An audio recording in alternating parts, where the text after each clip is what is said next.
주님의 이 시간 우리에게 임재하심을 믿습니다. 다시 오실 주님은 그 약속을 지키시는 분인 줄로 믿습니다. 주님의 임재와 다시 오실 주님을 기다리며 우리 계시록 22장 20절 함께 기도를 드리고자 합니다. 아멘. 주 예수여 오시옵소서. 주님의 임재를 믿는 사람답게 그리스도인답게 사는 저와 여러분이기를 소망합니다. 그리스도인은 주님의 임재가 있는 사람을 말하고, 주님의 임재가 있는 사람은 반드시 다시 오실 주님을 기대할 수밖에 없습니다. 사랑하는 여러분, 지난 한 주간 동안 여러분의 삶 속에서 주님의 임재 가운데 거하셨습니까? 혹 그러하지 못했더라면 깨어나야 됩니다. 주님의 임재 가운데 내가 있다라는 사실을 믿고 살아야 합니다. 그럴 때 우리는 다시 오실 주님을 기다리며 하나님을 기대하고, 그것이 바로 우리에게 큰 복입니다. 지난 5월부터 이달까지 저는 2달 동안 성경에 있는 기도문을 여러분에게 은혜로 나누면서 우리도 지금 그렇게 기도해야겠다라는 말씀을 드립니다. 오늘부터 다음 주까지는 이 본문 에베소서 1장 15절부터 19절 말씀을 두 부분으로 나누어서 축복하노라, 이렇게 축복 기도하시라고 축복 기도에 관하여 은혜를 나누고 권면하고자 합니다. 여러분, 우리가 잘 알고 있는 것처럼 가나안 땅에는 저주의 산도 있고 축복의 산도 있습니다. 그리심산과 에발산이 있는 거죠. 에발산은 저주의 산이고 그리심산은 축복의 산이죠. 그런데 이 산은 참 가깝게 놓여져 있습니다. 하다가 길을 잘못 들면 에발산, 저주의 산에 오르게 되어 있습니다. 지형적 구조가 그렇습니다. 그것이 우리의 인생이에요. 나는 그렇지 않은 것 같지만 우리가 하면서 방심하는 순간 나도 저주의 인생을 살게 되죠. 저주의 인생은 다른 게 아닙니다. 내 입술로 저주스러운 말만 자꾸 붙는 거예요. 남 욕하고 비관하고 탓하고 화내고 분노하고, 그게 저주의 인생이죠. 같은 걸 보더라도 미워 보이고, 우리는 잘못하다 자칫하다 축복의 성산, 오늘 예배를 시작하면서 함께 나눴던 말씀은 시편 24편입니다. 시편 24편을 찬찬히 댁에 가서 읽어보시기를 권면합니다. 거기에 이렇게 묻습니다. 하나님의 성산에 이를 자 누구냐? 그러니까 아버지의 성전에 올 자가 누구냐? 천국문에 이를 자 누구냐라는 거죠. 그거를 오늘 그리심산과 에발산으로 논다면 축복의 성산인 그리심산의 설사가 누구냐라는 질문입니다. 우리는 다 축복의 산에 이르고 싶어 하죠. 그리심산에 가려고 합니다. 누가 처음부터 출발할 때 나는 저주의 인생으로 살 거야, 나는 심판받고 멸망당하는 인생으로 살 거야 하면서 인생을 사는 사람은 아무도 없습니다. 다 그리심산에 살기를 원하는 거예요. 그 성산에 서기를 원합니다. 그런데 에발산에 가는 인생이 참 많다라는 거죠. 나도 모르는 사이에 남 탓하고 남 미워하고 욕하고 부정적이고 남을 막 원망하고 불평하고, 가만히 한번 우리의 언행을 생각해 보십시오. 그리심산에 서 있고 그 길을 걷는 자인지 아니면 에발산에 서 있거나 혹은 그 산을 향하고 있는 발걸음인지요. 오늘 우리는 축복의 성산인 그리심산에 서 있는 자가 참 필요합니다. 이 땅에 사람들이 참으로도 높고 넓은 장벽들을 많이 쌓아놨어요. 분리, 또 자기만 아는 이기적인 참 많은 죄악의 장벽들을 높게도 또 견고하게도 쌓아놨습니다. 이 벽을 허물어뜨릴 수 있는 사람은 다른 사람이 아닙니다. 축복하는 사람입니다. 그래서 이 시대에 축복하는 사람이 참 필요해요. 하나님이 찾고 계셔요. 이제 우리 청년들을 보내게 됩니다. 근데 민도로를 보내게 될 때 그 이유가 여러 가지 있지만 그 중에 하나는 그 땅에 있는 아이들을 축복하고 싶어서예요. 일전에 제가 먼저 답사차 교회 성도님들과 함께 하루 당일치기 일일 단기 선교를 이곳 청년들이 가게 될 선교지에 다녀왔습니다. 여기서 바탄가스까지 차로 2시간 남짓, 그리고 티켓을 끊고 기다렸다가 배를 타고 풍랑이 잠잠하면 2시간, 좀 바람이 불면 2시간 반에서 3시간까지도 걸리는 백길을 건너가서 또 항구에 내려서 차로 1시간 반 정도 이동하는데, 그것도 좋을 때죠. 이렇게 비가 오고 이러면 좀 어려울 것 같아요. 그래서 일부 예배 전에 그곳에 있는 우리 허영손 선교사님, 장인수 선교사님한테 카톡을 보내놨었어요. 아침에 일찍 오자마자 상황이 어떤가. 근데 일부 예배 끝나고 점검해 보니까 연락이 왔어요. 벌써 길이 끊기고 물이 넘치고 나무가 넘어지고, 그쪽은 더 심했다고, 바람이. 그러니 아마 우리 청년들이 제가 갔을 때하고는 사정이 달라서 걸어야 될 길이 더 멀 수도 있을 것 같아요. 그때는 그래도 차가 최대한 가까이 가서 내려서 짐들을 들고 그 마을까지 갔지만, 지금은 물이 늘어서 그 물을 차로 건널 수 있을까 하는 생각이에요. 아마 군대에서 유격훈련 하듯이 총을 이렇게 들고 물속에 들어가는 이거를 청년들이 해야 될지도 모르겠습니다. 아이들에게 전달하려면 물품들은 젖으면 안 되니까, 차가 건너갈 수 없으니까. 그 먼 곳까지 보내는 이유가 있어요. 그것은 지난번에 갔다 왔을 때 허연선 선교사님이, 정말 아시잖아요, 또 모르시는 분도 계시지만 저희 교회에서 한 3년 동안 같이 신앙생활 하시다가 민도로로 선교 사역을 하러 가셨거든요.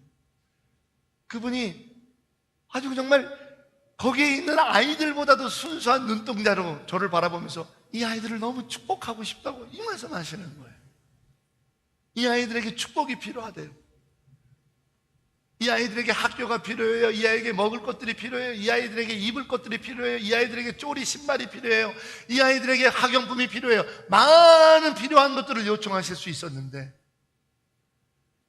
하나님의 사랑의 축복이 필요하대요.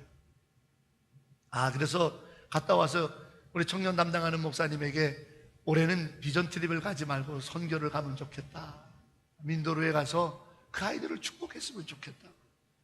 그래서 이제 우리 청년들이 준비해서 갑니다. 축복할 사람이 필요한 거예요. 가난 속에서도 축복할 사람이 필요한 거예요.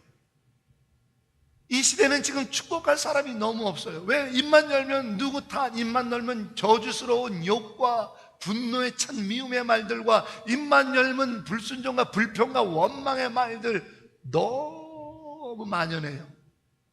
마치 창세기에 기록되어 있는 라멕의 시대처럼 죄가 편만했다고, 모든 세상에 죄가 깃들어져 있다고 하는 것처럼 모든 세상에 축복이 아니라 저주의 말들이, 저주가 다 배어있는 듯 느껴질 때가 참 많아요. 너무 거칠어요, 말들이. 욕이 아니고서는 표현이 안 돼요, 요즘 아이들은. 이 시대에 하나님께서 정말 축복할 사람이 필요하지 않은가 생각이 듭니다. 그 축복할 사람으로, 그 축복 기도를 해야 될 사람으로 오늘 저와 여러분을 세운 줄로 믿습니다. 여러분, 왜 그런 줄 아세요? 우리가 먼저 그 축복을 받았기 때문이에요. 로마서 12장 15절에 뭐라고 얘기했냐면, 즐거워하는 자들을 위하여 즐거워하고 우는 자들과 함께 울라라고 말씀했어요. 자, 한번 저를 따라서 로마서 12장 15절 말씀을 한번 읊조려 보실까요? 즐거워하는 자들과 즐거워하고 우는 자들과 함께 울라. 아멘. 근데 이게 쉬운 말씀이 아니에요. 이렇게만 살면 좋겠어요. 살다 보면 저도 마찬가지입니다. 솔직하게 고백드립니다. 우는 자들에게 같이 울어주는 건 어느 정도 되는 것 같아요. 그런데요, 우는 자들을 이렇게 같이 울어주고 위로해주고 돌아서면서 일종의 묘한 쾌감이 있는 걸 봐요. 그게 교만이에요. 뭐죠? 내가 좀 우월하다라는 거예요. 내가 이렇게 동정을 베풀었다, 내가 뭔가 도움을 줬다, 나는 이런 걸로 안 운다, 뭐 이런 게 있어서 아마 우는 자들과 우는 건 좀 하는 것 같아요. 제 자신을 돌이켜볼 때 참 부족하죠. 근데 즐거워하는 자들과 함께 즐거워하는 일은 참 어려워요. 왜? 인간의 기본에 이 안에 있는 죄가 시기와 질투가 너무 많은. 여러분, 가인과 아벨의 예배를 기억하시죠? 두 형제예요. 근데 가인이 자기의 예배는 거절되고 아벨의 예배가 받아들여졌을 때 축복이 나왔어요? 저주가 나왔어요? 내 형제인데, 내 피부치예요. 내 피부치. 같은 어머니 아버지 속에서 나온 내 동생이라고요. 내 예배가 거절된 그 분노 때문에 내 동생의 예배가 받아들여진 걸 축복할 수 없잖아요. 못하잖아요. 그게 우리들이에요. 축복이 쉽지 않더라고요. 즐거워하는 자들과 함께 즐거워하는 일이 참 어려운 일이더라고요. 꼬투리를 잡아요. 누가 어떻게 됐대? 에이, 부모가 도와줬나 보지. 에이, 걔는 뭐 이렇게 됐잖아. 에이, 걔는 뭐 이런 환경이잖아. 이런 이야기들이 먼저 되지. 야, 잘 됐네. 하나님께서 기뻐하시겠다. 라는 축복이 먼저 되지 않아요. 근데 여러분, 우리는 축복받은 사람이라고 아까 말씀드렸어요. 왜 축복받은 사람인 줄 아세요? 예수님께서 잡히시기 전날 밤에 성만찬 예식을 베푸실 때를 한번 기억해 보세요. 성만찬을 베푸시는 것은 당신의 십자가 죽음을 가르치시기 위함이에요. 그래서 성만찬을 신학적으로는 invisible grace, 보이지 않는 은혜를 visible grace, 보이게끔 우리에게 보여 펼쳐주는 것이 바로 성만찬이라고 말해요. 십자가의 은혜가 우리에게는 보이지 않아요. 왜? 목격하지 않았기 때문에. 그러나 성만찬을 통해서 우리는 보는 거예요. 십자가의 그 사랑을. 그만큼 성만찬은 본인의 죽음을 의미해요. 근데 그냥 죽음이에요? 이 십자가 성만찬을 마치고 나서 그는 잡히시게 될 것이고, 잡히고 난 후에 그는 채찍을 맞을 것이고, 궁극적으로 십자가에 못 박혀 죽을 것을 알고 계셨다고요. 근데 여러분, 놀랍게 성만찬에 관한 성경을 찾아보세요. 예수님께서 축복하셨다라고 기록합니다. 떡을 나누실 때 축복하셨대요. 잔을 나누실 때 축복하셨대요. 자기의 죽음을 앞두고 자기의 죽음에 관하여 말하면서 나의 죽음은 너의 축복이라는 거예요. 우리는 그런 복을 받은 사람입니다. 그런데 더 놀라운 얘기가 뭔지 아십니까? 누가복음 6장 28절에 예수님께서 이렇게 말씀하셨어요. 너희는 저주하는 자를 축복하고, 너를 저주하는 자를 축복하라는 거예요. 너를 모욕하는 자를 위해서 기도하랍니다.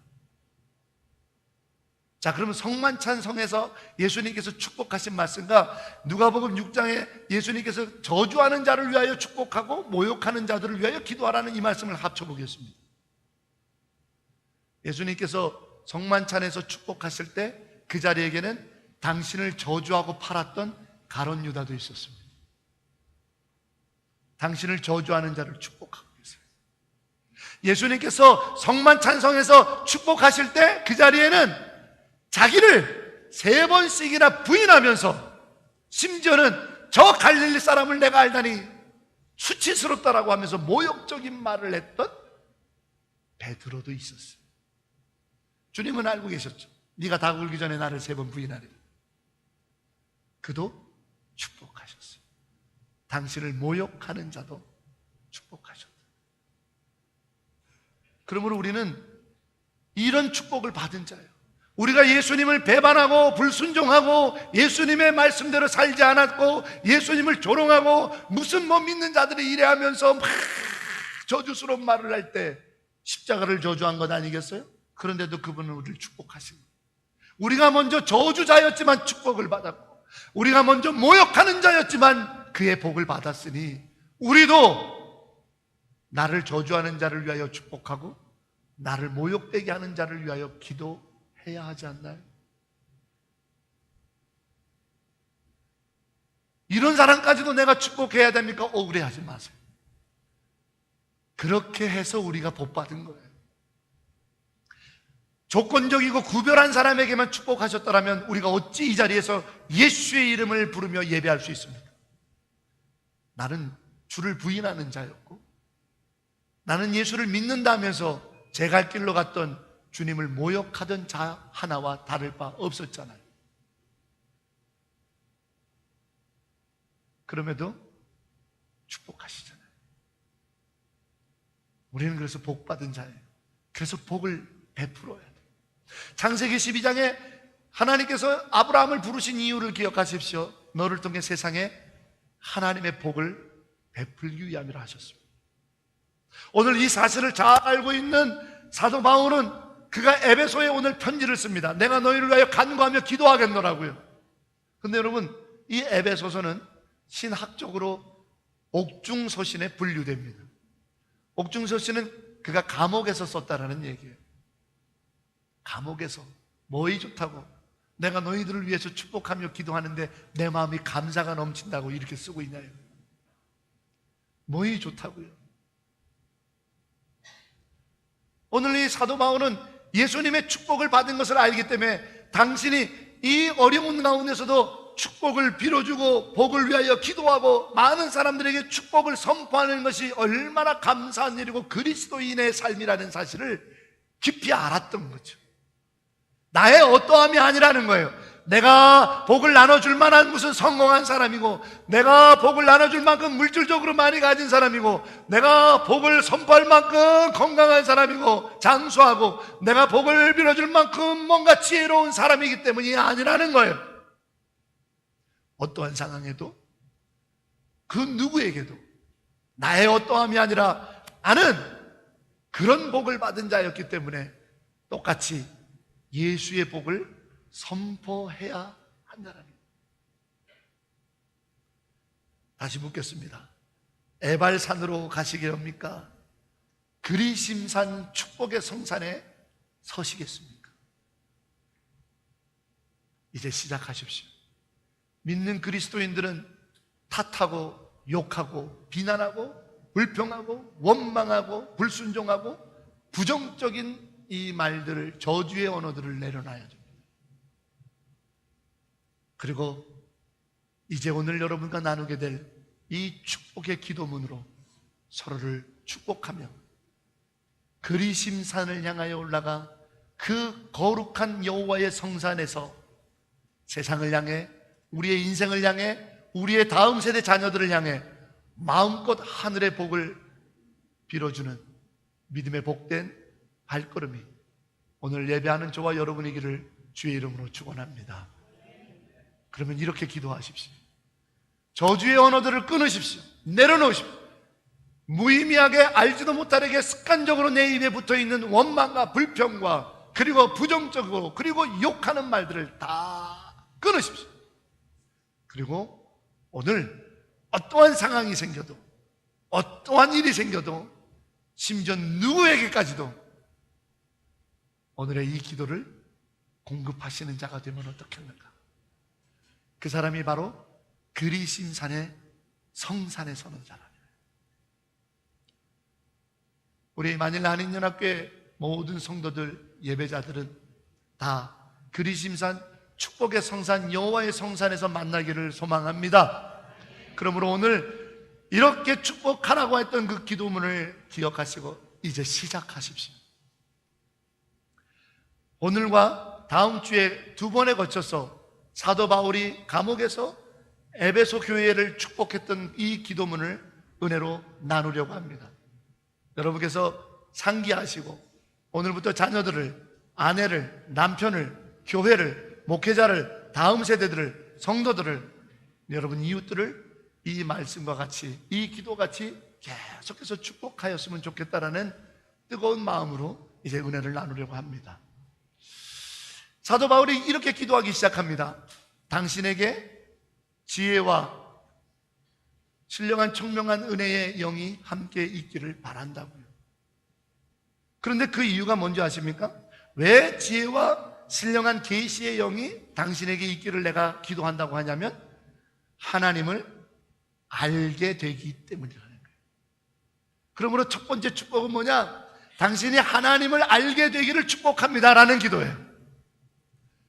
근데 하나님을 알게 되는 것은 지혜와 계시의 영이 임해야 된다, 성령이 임해야 된다는 거죠. 성령 받기를 구하는 것은 우리가 사마리아를 향한 기도로 이미 했어요.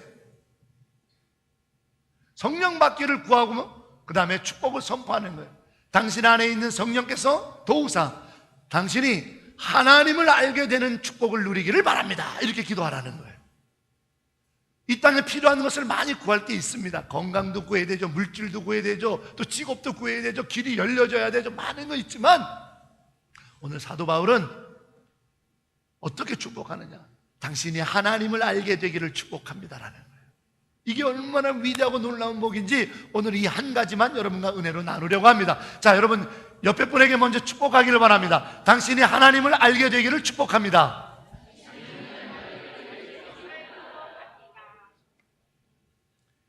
그러면 거기에는 어떤 영적인 의미가 담겨져 있는 축복인가? 여러분, 첫 번째 우리는 이사야 43장 1절을 주목하기를 원합니다. 이사야 43장 1절에 기록되기를 야곱아 너를 만드신 창조하신 여호와가 말씀하노라. 이스라엘아 너를 조성하신 여호와의 말씀이니라. 내가 너를 지명하여 불렀고 너는 내 것이라. 거기서 여호와께서는 뭐라고 말씀하시면 나는 너를 창조한 하나님이라는 거예요. 여러분을 정말 축복합니다. 여러분을 창조하신 창조주 하나님을 알게 되기를 축복합니다. 이 말씀이 무슨 뜻이냐면 정체성이에요. 저는 입양아 사역을 하시는 분을 깊이 교제를 나눠봤는데 미국에서 그 입양아 아이들이 제일 아픈 것은 내가 버림받았다라는 사실이라는 거예요. 내 어머니가 나를 낳아준 것에 대한 감사보다도 내가 핏덩어릴 때부터 버림받았다라고 하는 이 아픔이 평생 그를 지배하더라는 겁니다. 그가 변호사로 성공을 하든 그가 교사가 되어서 남물을 가르치든 그가 사업을 잘해서 재력가가 되든 어떠한 상황에서든지 본인이 버림받았다라고 하는 자기 인생의 출발 때문에 괴로워하더라는 겁니다. 그리고 그 괴로움이 평상시에는 잘 안 나타나다가 뭔가 심각한 상황이 되고 뭔가 문제가 생기고 꼬이게 되면 그게 터져 나오더라는 거예요. 아휴, 태어날 때부터 버림받은 놈이 다 그렇지 이렇게 비난하더라는 거예요. 자기를요. 모든 것의 시작이 버림받은 놈이라고 하는 자기 정체성을 갖고 있더라는 거예요. 물론 그들이 태어날 때부터 부모가 기를 수 있는 상황이 못 되기 때문에 부모로부터 떨어져서 아픔입니다. 그러나 그 생명의 시작은 버림이 아니죠. 그 생명의 시작은 뭡니까? 나중에 혹시 장성한 자녀들이 있다면 제가 보기에는 고등학생 이상이면 될 것 같습니다. 중학생까지는 조금 이해하기 어려울 것 같고요. 여러분 혹시 보신 적이 있을 겁니다. 아일랜드라고 하는 영화를 보시기를 추천드립니다. 그 영화는 주제가 뭐냐면 클론, 인간 복제에 관한 얘기예요. 그러나 인간 복제라고 하는 부분에 대한 윤리적이고 어떤 그런 부분에 대한 질문을 던지려고 하는 게 아니라 정체성에 관한 질문을 던지는 영화입니다. 내용은 이렇습니다. 인간이 과학기술이 많이 발달되다 보니까 돈만 있으면 자기 자신과 똑같은 인간을 복제할 수 있다라는 거예요. 복제할 수 있는 은행이 있는 거예요. 그 배경은 뭐냐면 복제된 인간들이 사는 그 은행, 그들이 모여 사는 공간에서 벌어지는 일들을 배경으로 해요. 거기를 아일랜드라고 부르더라고요. 그들이 자기 정체성이 뭔지 모르는 거예요. 자기 정체성이 뭔지 모르는 거예요. 그런데 나중에 주인공이 자기들이 뭔지를 알게 됐어요. 왜 복제를 해놨냐면 돈 많은 사람들이 살다가 간에 이상이 생겼어요. 그러면 복제한 인간에 죽여서 거기서 간을 뜯어다가 자기에게 이식해서 오래 살려고 복제 인간을 만들어 놓은 거예요. 이런 스토리입니다. 그런데 그 복제 인간의 소모품으로 만들어진 그들이 어디서부터 날라 들어온 나방 하나에 그가 자유롭게 날아다니는 걸 보고 자유를 깨닫게 되고, 그리고 그 안에서 금지되어 있는 사랑을 하면서 자기 자신이 누군지를 깨달아가는 과정이에요. 그리고 그 아일랜드라고 하는 고립된 공간을 박차고 나가면서 완전히 자기 정체성을 회복하는 영화입니다. 클론에 관한 윤리적인 지침을 주기 위한 영화가 아니라 정체성에 관한 영화예요. 거기에서 보니까 하나의 소모품으로 창조된 것 같이 느끼면서 살고 무감각하게 살던 자들도 사랑을 통해 자기가 얼마나 고결하고 존귀한 존재인지 바뀌더라는 겁니다.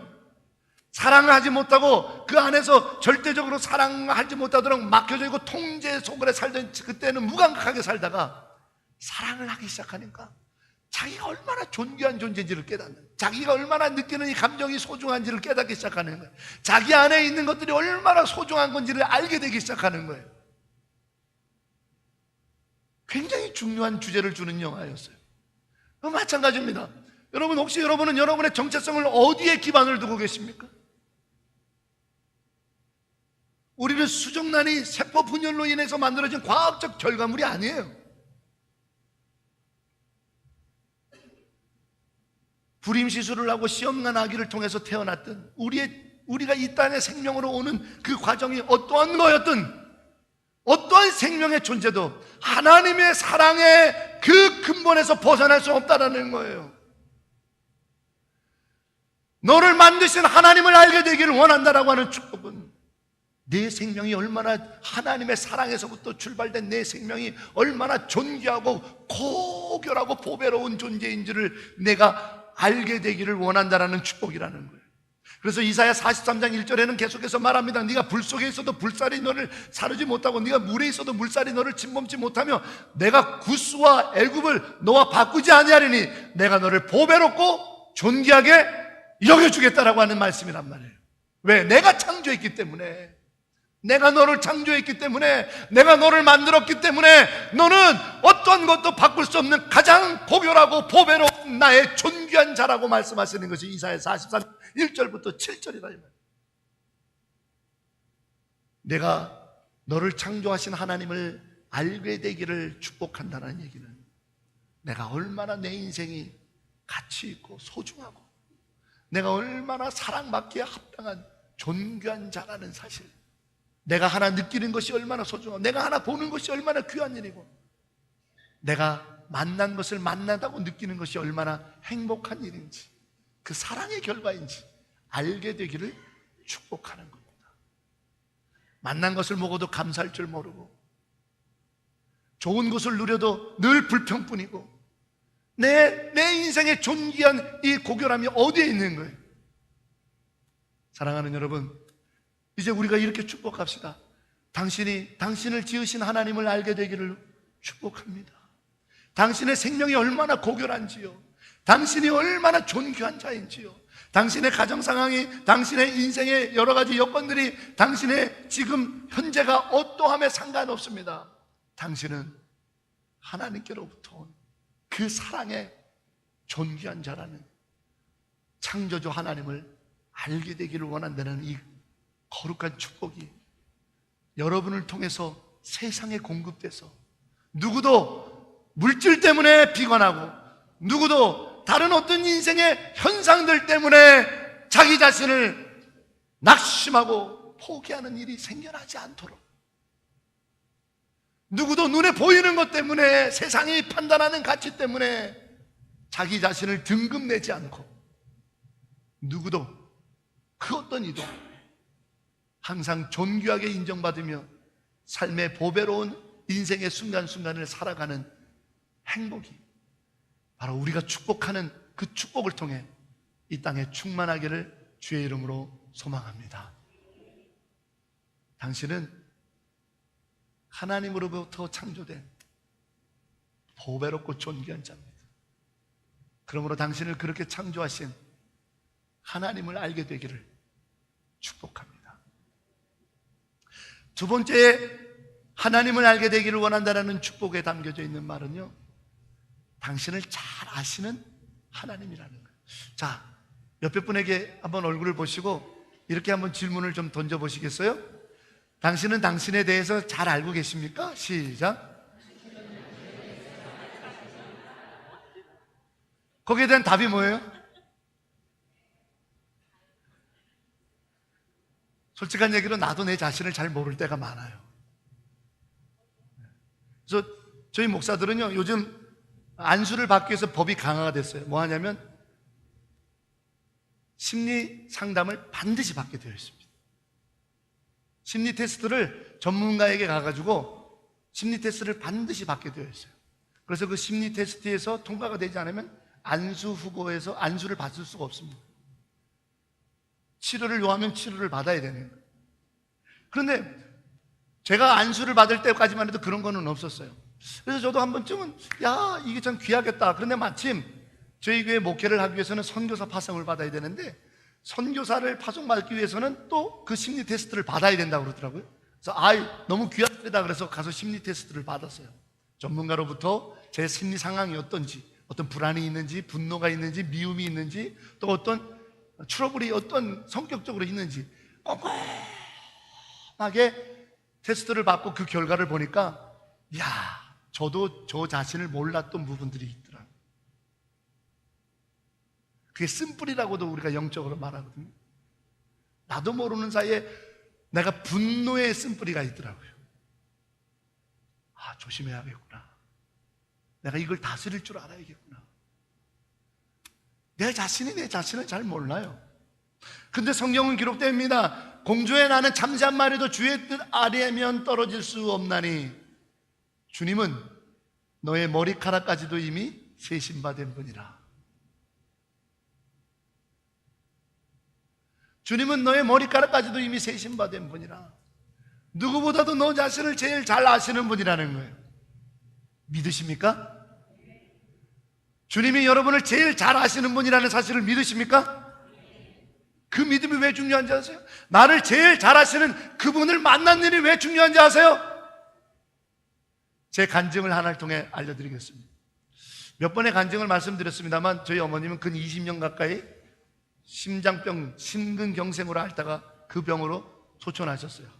그런데 한 번은요, 너무 위중한 상황이어가지고 평상시 다니던 병원에 갈 수가 없었어요. 그래서 가까운 병원으로 어떻게든지 갔습니다. 가까운 병원에 가서요, 의사를 붙들고 지금 어머니가 이러이러한 병을 몇 년 동안 앓았고 어떠어떠한 수술을 받았고 어떠어떠한 약을 먹고 있었으니 빨리 응급조치만을 좀 해달라고 그랬더니 안 해줘요. 아니, 다니시던 병원에 가면 제일 먼저 이 똑같은 상황이 이렇게 벌어지면 다니시던 병원에 가면 늘 이 주사를 놔주던데 그거 좀 놔달라고 안 놔줍니다. 왜요? 이 환자를 잘 모르기 때문이에요. 아무리 유능한 의사도 처음 본 환자이기 때문에 괜히 어느 병원에서 어떤 진료를 받고 있었다라는 얘기만 듣고 처방했다가 잘못되면, 아니 어머님은 지금 막 죽겠다고 막 숨을 못 쉬고 막 이러고 있는데 평상시에 똑같은 상황이었다 늘 다니던 병원에 가면 주치의가 딱 듣다가 무슨 주사 하면 일단 숨부터 튀어놓고 그 다음에 검사를 했는데 처음 간 가까운 병원에서는 안 해주는 거예요. 아무리 자세하게 아무리 그동안 받아왔던 진료를 얘기해도 안 해주는 거예요. 그러면서 뭐라고 그러는지 아세요? 피검사부터 해봅시다. 심전도 검사를 해봅시다. 처음부터 검사 다 하셔야 되는 거예요. 그런데요, 더 위급한 상황이라도 늘 다니던 병원, 어머니를 진료하던 주치의가 있는 병원에 딱 가면요, 주치의가 없어도 전화 한 통 합니다. 선생님, 누구 환자 보시던 환자 왔는데 지금 이런 상황이네요. 그러면 주치의가 이렇게 해서 이렇게 주사하고 기다리라고 바로 해결됩니다. 무슨 뭐 피검사부터 혈압부터 재고 뭐 심전도부터 체크하고 다 안 해도 됩니다. 바로 조치가 됩니다. 왜요? 알고 있으니까. 안다라는 게 얼마나 중요한지 아십니까? 생명의 경각에 달릴 수가 있어요. 그 얘기는 뭡니까? 나를 아시는 하나님을 만난다는 얘기는 나를 알기 때문에 나를 위로하실 수 있다는 얘기예요. 나를 알기 때문에 나를 도우실 수 있다는 얘기예요.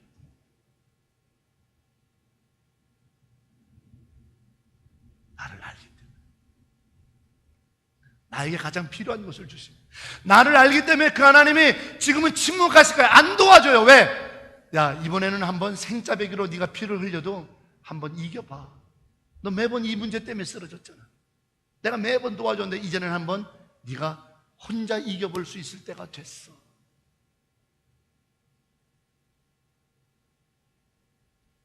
내가 길렀고 내가 낳았던 자식은 막 아파하면 내버려 두세요. 괜찮아요. 부모는 그렇게 진단합니다. 그러나 이 아이를 처음 맡아본 교회학교 선생님은 이 아이가 뭐 어디가 어때서 그런가 막 걱정이 됩니다. 그러나 부모는 딱 듣고 걔 이렇게 떼쓰는 겁니다. 내버려 두세요. 아니, 혼내세요. 부모는 이렇게 얘기해요. 왜? 아니까 내 자식을. 절대로 사탕 주시면 안 돼요. 걔. 내 자식을 아니까. 견뎌내야 된다라는 거죠. 그리고 이 아이가 견디다 못 견디는 순간 되면 그때 부모가 위로하면 돼. 아니까 위로할 수 있어요. 아니까 침묵할 수 있어요. 아니까 도와줄 수 있는 거예요. 그러므로 너를 제일 잘 아시는 하나님을 알게 된다는 것이 얼마나 위대한 복입니다. 나를 제일 잘 아는 하나님을 만나는 복이 얼마나 위대한 복입니까? 사랑하는 여러분, 축복하기 원합니다. 여러분을 제일 잘 아시는 하나님을 알게 되시기를 축복합니다. 그분이 위로하실 거예요. 그분이 도우실 거예요. 그분이 나를 잘 알기 때문에 침묵하고 계시는 거예요. 섭섭하게 생각하지 마세요. 견뎌내세요. 이겨내세요. 이를 꽉 깨물고 그분이 도우실 때까지 침묵하시면 침묵의 이유가 있는 거예요. 그분이 나를 잘 알기 때문에. 그런데 하나님을, 그 도우시는 하나님, 나를 잘 아시는 하나님을 알지 못하고 만나지 못했을 때는 그 침묵이 저주같이 느껴지는 거예요. 나가 버림받았다. 예레미야 29장 11절에 너를 향한 하나님의 마음은 저주요 버림이요 심판이 아니라 너를 위로하고 장래의 소망을 주기 위함이라고 분명히 말씀하셨다. 나를 잘 아는 하나님을 알게 되면 그분의 침묵이 받아들여지는 거예요. 그분의 거절이 받아들여지는 거예요. 그분의 위로가 힘이 나는 거예요. 그분의 도우심이 참으로 소망이 되는 거예요. 감사가 돼요. 오늘 사도 바울이 로마 감옥에서 에베소 교인들을 위하여 축복합니다. 당신들을 잘 아는 하나님을 만나야 됩니다. 그게 진짜 복 중의 복입니다. 그래야 하나님께서 그 수많은 우상들 속에서 당신들이 흔들리지 않도록 지키십니다. 하나님을 알게 되시기를 축복합니다라고 눈물로 감옥에서 기도하고 편지를 쓰고 있는 거예요. 사랑하는 여러분, 우리 자녀들이 그렇게 복받아야 되지 않겠습니까? 우리 부부가 서로 그렇게 축복해야 되지 않겠습니까? 우리 성도들이 서로 사이 그렇게 축복해야 되지 않겠습니까? 우리가 세상에 나가서 그렇게 축복해야 되지 않겠습니까? 그래야 막힌 땀이 무너지겠죠. 사랑하는 여러분, 우리를 잘 아시는 위로의 하나님, 나를 잘 아시는 도우심의 하나님을 알게 되기를 주의 이름으로 축원합니다. 하나님을 알게 되기를 축복한다라고 하는 이 세 번째 기도는 바로 능력의 하나님을 알게 되라는 겁니다. 여러분 시편 27편 1절을 한번 좀 찾아볼까요?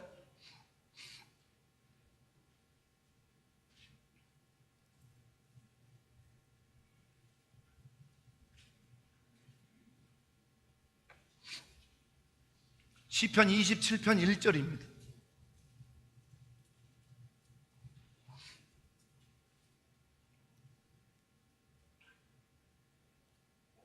자, 시편 27편 1절 우리 다 같이 한 목소리를 읽어봅니다. 시작.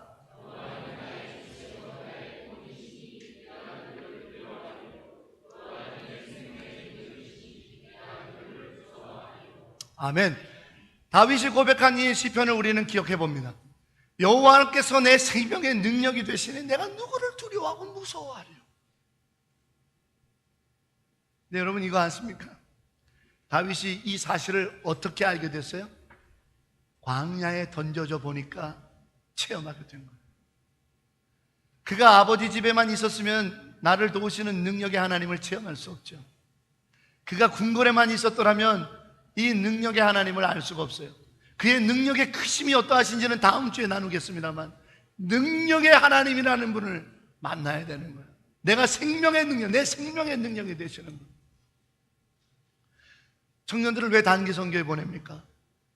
그 민도의 땅에 있는 아이들을 축복하기 위함이며 가는 청년들이 그 복음의 현장, 광야 같은 치열한 낙후된 지역에 가서 불편한 가운데 복음을 들고 몸부림치고 저 아이들을 축복할 때 이 아이들이 도우시는 능력의 하나님을 만나게 되겠다. 온실 속에만 있으면 햇빛을 주시고 바람을 막아주시고 필요한 바람을 주시고 비를 주시는 능력의 하나님을 경험할 수 없습니다. 그러나 온실 밖에 광야의 척박한 땅에 혼자 뿌리를 내릴 때 그때서야 이 햇빛을 주시는 능력의 하나님, 내 생명의 근간이 되는 피를 주시는 능력의 하나님을 만나게 되는 거예요. 이스라엘이 종살이하면서 굶지 않는 애굽에 있을 때는 능력의 하나님을 만날 수 없었어. 그러나 저들이 광야로 나가게 되니까 홍해를 가르는 능력, 만나와 메추라기를 먹이시는 능력, 아말렉 도적대에게 손들고 기도하면 이기게 하시는 능력, 르비딤의 반석을 치니까 물이 솟아나게 하시는 능력, 이 사막에 엘림의 단물을 만들어 놓으시는 능력의 하나님을 만나는, 고난의 현장에 가지 않고 복음의 역사의 현장에 나가지 않고 봉사와 섬김의 자리에 나가지 않고 능력의 하나님을 만날 수 없어요. 그러므로 우리가 우리 자녀들을, 그러므로 우리가 성도들을, 그러므로 우리가 부부를, 우리가 함께 당신이 능력의 하나님을 알게 되기를 축복한다는 말은 고난으로 나가라는 것, 복음을 붙들고 맞서 싸우라는 것, 하나님이 어떻게 먹이시는지, 하나님이 어떻게 도우시는지, 하나님이 어떻게 보호하시는지, 그의 도우심이 어떤 것인지 생각이 아니라, 글이 아니라, 말이 아니라 삶에서. 우리 하나님은 살아계신 하나님입니다. 우리 하나님은 전지전능하신 하나님입니다. 우리 하나님은 위대하신 이 땅의 창조주이십니다. 그 하나님이 여러분이 복음으로 살고, 그 하나님이 여러분이 말씀으로 살고, 그 하나님이 여러분이 기도로 살고, 그 하나님이 여러분이 광야에서 척박하지만 그리스도인의 삶으로 살아가려고 할 때 어떻게 도우시는지, 그분의 능력이 무엇인지 여러분이 알게 되기를 축복합니다. 조금 고난이 있어도 능력의 하나님을 알게 되는 자리가 되기를 축복합니다. 어려움이 있어도 능력의 하나님을 알게 되는 자리가 되기를 주의 이름으로 축원합니다.